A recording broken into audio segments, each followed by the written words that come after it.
Et si je te disais que ton corps peut commencer à se transformer en seulement 5 secondes? 5 secondes de calme conscient peuvent activer des processus internes qui ont été ignorés, cachés ou mal interprétés pendant des décennies. Tu n'as pas besoin de t'épuiser. Tu n'as pas besoin de te briser. Tu dois comprendre quelque chose que presque personne ne t'a expliqué. Aujourd'hui, tu vas découvrir ce qui se passe réellement dans tes muscles, tes tendons et ton énergie lorsque tu cesses de bouger. Et pourquoi les anciens moines s'avèrent quelque chose que nous commençons à peine à nous rappeler. Reste jusqu'à la fin, car la véritable révélation ne se trouve pas dans le mouvement. Elle se trouve dans le calme. Si tu sens que ton corps demande quelque chose de plus profond, écris dans les commentaires « J'active ma force intérieure ». Dans les montagnes du Henan, loin des regards du monde occidental, existait une pratique qui défiait toute logique moderne. Les moines Shaolin ne couraient pas de marathon. Ils ne soulevaient pas de poids en fer. Ils ne concouraient pas pour des records. Ils restaient immobiles. Pendant des heures, ils maintenaient des postures qui semblaient être une torture pour l'observateur extérieur. La posture du cavalier, l'arbre qui étreint, la colonne de jade. Et tandis que le corps tremblait sous la tension invisible, quelque chose d'extraordinaire se produisait en son intérieur. Il ne construisait pas de muscles décoratifs. Il tissait un réseau de connexions profondes entre os, tendons, fascia et esprit. Chaque seconde d'immobilité était une seconde de communication interne. Le corps envoyait des messages que seule la tranquillité pouvait traduire. Ce savoir ne naquit pas du hasard. Il surgit de l'observation du monde naturel.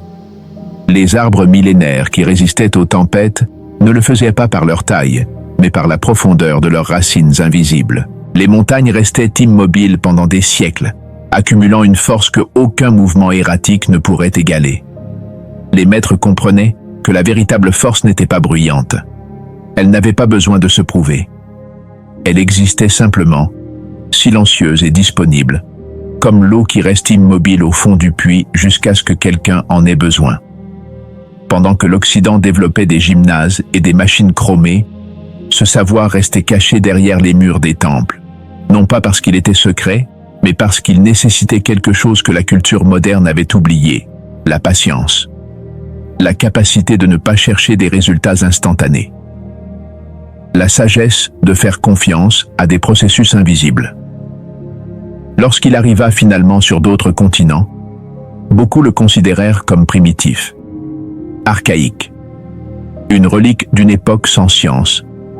Mais certains, ceux dont le corps avait déjà suffisamment crié sous des méthodes violentes, reconnurent dans ce calme quelque chose qui résonnait avec une vérité plus ancienne que n'importe quel laboratoire. Cette vérité était inscrite dans la structure même de notre organisme.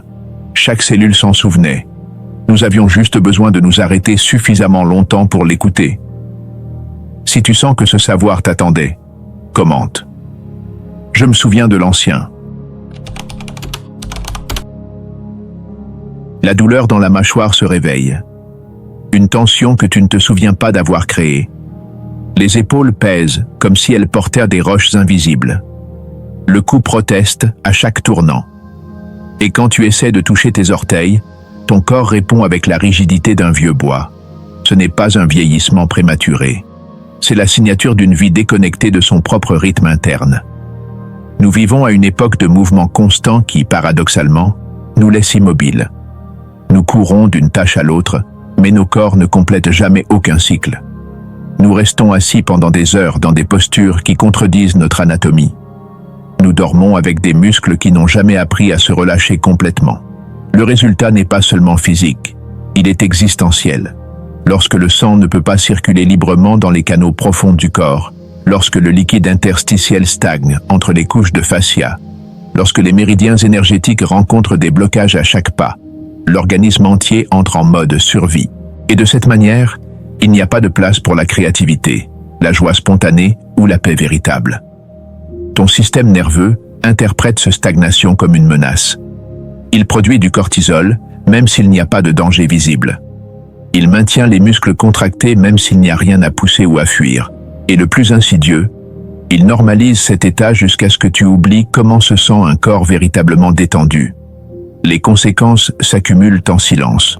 Un genou qui commence à craquer. Un mal de dos qui apparaît sans raison apparente. Des digestions lentes. Un sommeil fragmenté. Une fatigue qu'aucune quantité de café ne peut dissiper. Mais il y a quelque chose de plus profond encore. Quelque chose que la médecine conventionnelle mentionne rarement. Lorsque ton corps vit en alerte constante, ta capacité à ressentir s'émousse. Les émotions deviennent confuses. L'intuition se tait. Et cette voix intérieure qui te guidait autrefois avec clarté n'est plus qu'un murmure étouffé par le bruit de la tension chronique. Il ne s'agit pas d'un manque d'exercice. Il s'agit du fait que ton corps ne trouve jamais la permission de s'arrêter complètement, pour se réorganiser, pour se souvenir de son design original. Et sans cette pause sacrée, la spirale descendante continue. Plus de tension génère plus de stagnation. Plus de stagnation génère plus d'alarme interne. Plus d'alarme génère plus de tension. Le cycle se referme sur lui-même jusqu'à ce que le corps crie avec des symptômes qui ne peuvent plus être ignorés. Mais voici la vérité que peu de gens te diront. Ce cri n'est pas ton ennemi. C'est le dernier appel d'un organisme qui se souvient encore ce que signifie être vraiment vivant. C'est la supplication d'un corps qui a désespérément besoin d'une chose que la modernité lui a volée. Calme conscient. Tension avec un but. Présence sans agenda. Si tu as ressenti cette fatigue silencieuse, écris « Mon corps demande du calme ». On t'a enseigné l'anatomie comme si tu étais une machine démontable. Voici le biceps, là-bas le quadriceps. Voici la colonne vertébrale. Voici les ligaments. Comme des pièces séparées dans un manuel d'instruction. Mais cette vision mécaniste est le grand mensonge de la médecine fragmentée. Ton corps n'est pas une collection de parties. C'est une symphonie continue de tissus interconnectés. Un réseau vivant où chaque fibre est en conversation constante avec toutes les autres. Et dans ce réseau, il existe un élément qui intègre tout mais que presque personne ne connaît vraiment, la fascia. La fascia est le tissu conjonctif qui enveloppe chaque muscle, chaque organe, chaque nerf, chaque cellule. C'est la toile d'araignée invisible qui transforme des organes séparés en un organisme unifié. Et voici ce qui est extraordinaire. La fascia réagit à la tension soutenue de manière complètement différente de la façon dont elle réagit aux mouvements répétitifs. Lorsque tu maintiens une posture sous tension contrôlée, la fascia se comprime comme une éponge, exprime le liquide stagnant, les toxines métaboliques, les déchets cellulaires qui s'étaient accumulés dans ses plis. Et quand tu relâches enfin, quelque chose de magique se produit. Le liquide frais envahit ces espaces nouvellement libérés. Il apporte avec lui de l'oxygène, des nutriments, des informations chimiques. C'est comme ouvrir les vannes d'une rivière qui avait été bloquée pendant des années.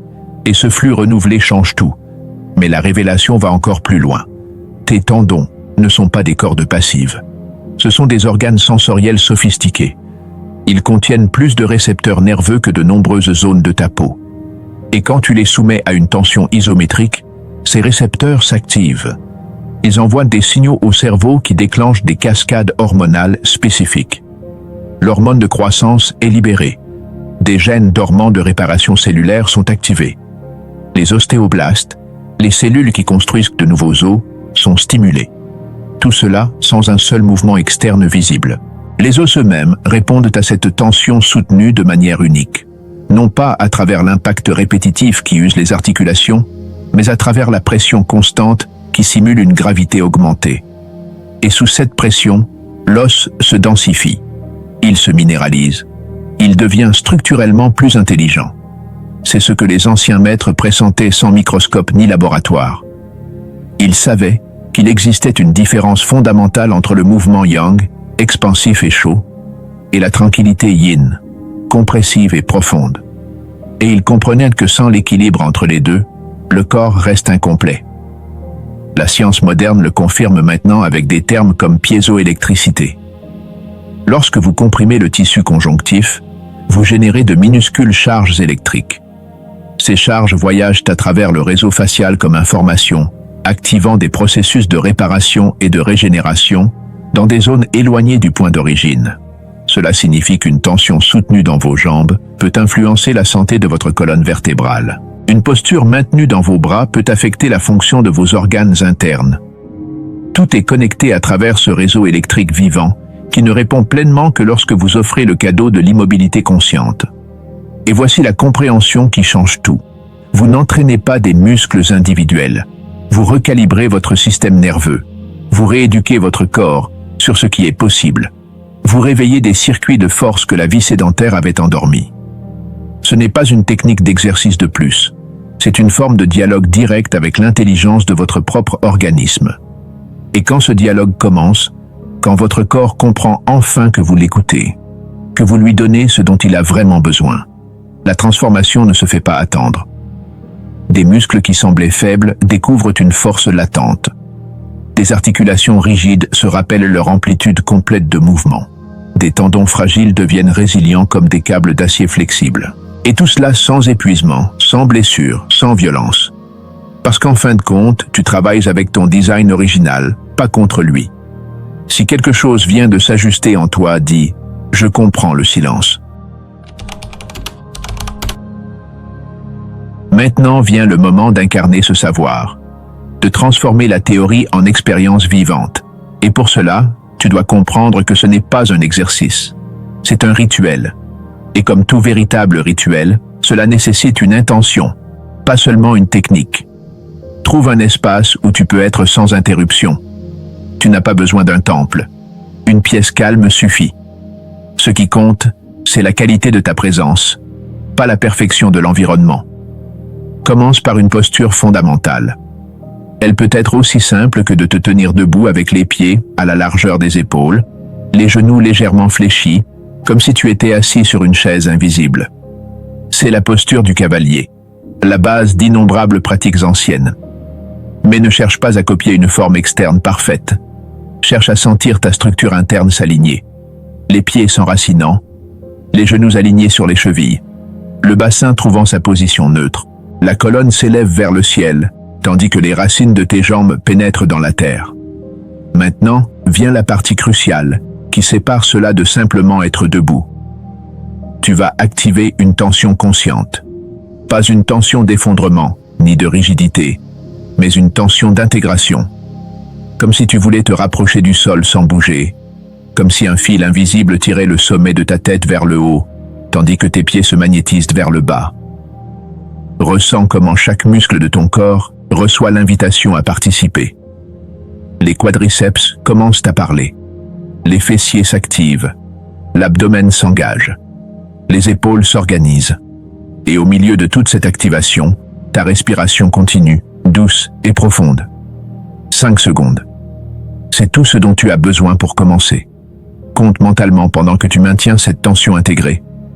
1, 2, 3, 4, 5. Et voici la magie que peu mentionne. Ces secondes semblent éternelles. Le temps se dilate lorsque toute ton attention se tourne vers l'intérieur. Et dans cette dilatation, tu perçois des choses qui restent normalement cachées. Tu sens le léger tremblement dans tes cuisses. Ce n'est pas de la faiblesse. C'est ton système nerveux qui négocie avec des muscles qui avaient oublié comment travailler ensemble. Tu sens la pression dans tes pieds se redistribuer tandis que ton corps cherche l'équilibre optimal. Tu sens comment ta respiration veut s'accélérer, mais ta volonté la maintient en pause. Après 5 secondes, relâche. Mais ne t'effondre pas. Relâche consciemment, comme quelqu'un qui ouvre une vanne en contrôlant le flux. Et pendant que tu relâches, observe. Observe comment le sang se précipite vers les tissus que tu viens de comprimer. Observe comment ta respiration s'approfondit automatiquement. Observe cette sensation de picotement, d'éveil, de vie parcourant des chemins qui étaient fermés. Voici le cycle complet. Compression consciente, maintien attentif, libération observée. Et dans ce cycle se trouve une sagesse qu'aucun livre ne peut transmettre complètement, car seul ton corps peut te l'enseigner de l'intérieur. Répète le cycle 3 fois pour commencer, puis 5. Avec le temps, 10. Et note comment chaque répétition est différente. La première est un éveil. La seconde est un approfondissement. La troisième est une conversation plus fluide entre ton intention et la réponse de ton corps. Ne te distrais pas en pensant à l'avenir, ni en analysant le passé. Chaque cycle est complet en lui-même. Chaque tension maintenue est une opportunité de présence totale. Et cette présence est le véritable entraînement, pas seulement la posture. Au fur et à mesure que tu progresses, tu peux explorer d'autres formes. Maintenir les bras étendus devant. Rester en bas d'un squat. Rester en planche. Chaque posture t'enseignera quelque chose de différent sur toi-même. Il révélera des faiblesses cachées, des forces endormies, des schémas de compensation que ton corps a développés sans que tu le saches. Et avec chaque révélation, chaque seconde de calme conscient, tu réécris la relation entre ton esprit et ton corps. Tu montres à ton organisme qu'il peut te faire confiance, que tu ne vas pas l'abandonner au milieu des tremblements, que tu ne vas pas lui demander plus que ce qu'il peut donner, que tu es là, présent, tenant l'espace pour qu'il fasse son travail de réorganisation profonde. C'est le rituel. Ce n'est pas glamour. Ça ne génère pas de vidéos virales, ni de likes instantanés. Mais ça génère quelque chose de bien plus précieux. Une transformation réelle, cellulaire, durable. Si tu vas le pratiquer aujourd'hui, écris « Je soutiens et fais confiance ». Après des semaines de pratique constante, quelque chose de subtil mais profond commence à changer. Ce n'est pas dramatique au début. Ce n'est pas le genre de transformation qui apparaît sur des photos avant et après. C'est plus intime que cela. Un jour, tu te penches pour ramasser quelque chose par terre et tu remarques que tes genoux ne craquent pas. Un autre jour, tu portes un sac lourd et ton bras ne tremble pas sous le poids comme il le faisait auparavant. Un matin, tu te réveilles et ton bas du dos n'a pas besoin de 10 minutes d'étirement pour se sentir fonctionnel. Ce sont les premiers murmures d'un corps qui se rappelle de son architecture originale. Les tendons, ces cordes qui relient muscles et os, commencent à changer de composition. Ils deviennent plus denses. Les fibres de collagène se réorganisent en motifs plus efficaces. Ce qui était autrefois un tissu faible et sujet aux blessures se transforme en câble capable de transmettre de la force sans se dégrader. Et cela ne se produit pas par hasard. Cela se produit parce que tu leur donnes enfin le bon stimulus. Pas l'impact répétitif qui les enflamme, pas l'étirement excessif qui les affaiblit, mais la tension soutenue qui leur dit « Ici, j'ai besoin de plus de structure. Ici, j'ai besoin de plus de résilience. Ici, j'ai besoin d'être plus fort. » Ton corps entend ce message et répond avec une précision chirurgicale. Mais la transformation la plus profonde se produit dans un endroit que peu considèrent, la moelle osseuse. Les anciens textes taoïstes parlèrent du lavage de moelle, un processus mystique de régénération interne. Et bien qu'ils utilisaient un langage poétique, ils décrivaient quelque chose de réel. Lorsque tu soumets tes os à une tension isométrique soutenue, tu simules des charges gravitationnelles augmentées. Tes os interprètent cela comme un signal qu'ils doivent se renforcer. Et ils ne le font pas superficiellement. Ils le font depuis le noyau. Les ostéoblastes, les cellules constructrices de l'os, s'activent. Ils commencent à déposer des minéraux. Calcium, phosphore, magnésium. La matrice osseuse se densifie. Et à l'intérieur de cette matrice, dans les canaux médulaires, la production de cellules souches est optimisée. Cela n'est pas seulement important pour la densité osseuse, c'est crucial pour ta vitalité systémique. La moelle osseuse produit les cellules sanguines qui transportent l'oxygène, combattent les infections et réparent les tissus dans tout ton corps. Lorsque tu optimises cette production, tu élèves ta capacité régénérative à un niveau fondamental.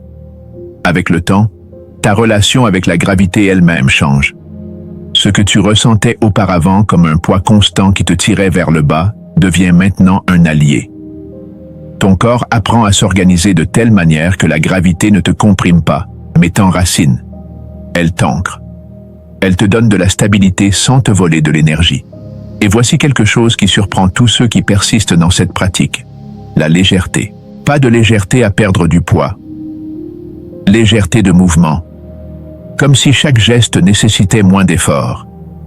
Comme si marcher, monter des escaliers, se lever d'une chaise, toutes ces actions quotidiennes devenaient plus fluides. Moins de friction interne. Moins de compensations inconscientes. Ta fasciée, qui avait été collante et déshydratée, glisse maintenant. Tes muscles ne travaillent plus contre leur propre rigidité. Et ton système nerveux, qui avait été en mode d'alerte perpétuelle, comprend enfin qu'il peut se détendre sans perdre sa capacité de réaction. C'est l'état que les maîtres martiaux appelaient Sung en chinois. Détente alerte. Disponibilité sans tension. L'état où le potentiel maximal peut se manifester avec un minimum d'effort. Et ce n'est pas seulement physique. Il y a une dimension psychologique profonde. Lorsque ton corps se sent fort de l'intérieur, lorsque tu sais avec certitude cellulaire que tu peux supporter la tension sans t'effondrer, quelque chose dans ta psyché change aussi. Tu deviens moins réactif, plus capable de supporter l'inconfort émotionnel sans fuir, plus disposé à rester présent lorsque les choses deviennent difficiles, parce que tu as entraîné cette capacité au niveau somatique. Tu as appris que tu peux trembler et ne pas te briser. Tu peux sentir la brûlure et ne pas abandonner. Tu peux te maintenir au seuil de la limite et l'élargir consciemment. C'est la vraie liberté, pas la liberté d'éviter l'inconfort, mais la liberté de l'habiter avec grâce. Et pendant que tout cela se passe en toi, quelque chose d'externe change aussi. Les gens le remarquent même s'ils ne peuvent pas le nommer. Il y a une qualité différente dans la façon dont tu te déplaces, dans la façon dont tu occupes l'espace, dans la présence silencieuse qui émane d'un corps qui est enfin en paix avec lui-même. Tu n'as pas besoin de muscles volumineux pour transmettre de la force. Tu n'as pas besoin de posture de pouvoir artificielle.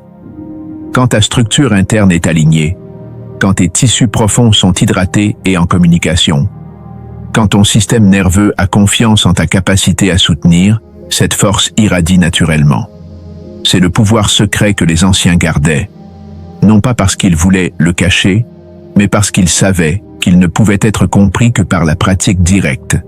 Aucune explication ne remplace l'expérience de sentir ton corps se transformer de l'intérieur, cellule par cellule, respiration par respiration, seconde maintenue par seconde maintenue. Et maintenant, tu as accès à ce savoir. Pas comme une théorie abstraite, mais comme une pratique vivante. Le reste dépend de ta volonté d'apparaître, jour après jour, même quand tu n'en as pas envie, même quand les résultats ne sont pas immédiatement visibles. Parce que la véritable transformation n'est jamais bruyante. Elle se produit dans le silence de la pratique constante, dans le calme de l'attention soutenue, dans la patience de faire confiance à des processus plus anciens que n'importe quelle salle de sport moderne. Si tu désires cette transformation intérieure, commente. J'active mon corps sacré. Cette chaîne n'est pas pour des corps parfaits, c'est pour des corps éveillés. Souviens-toi de cela. Tu n'as pas besoin de plus d'efforts. Tu as besoin de plus de conscience. Le calme bien appliqué est une forme de pouvoir. Et maintenant, tu la connais déjà. Si tu sens que ce chemin résonne en toi, abonne-toi et rejoins cette communauté d'âmes qui s'éveillent à travers le corps. Ferme les yeux un instant et laisse ton corps faire le reste.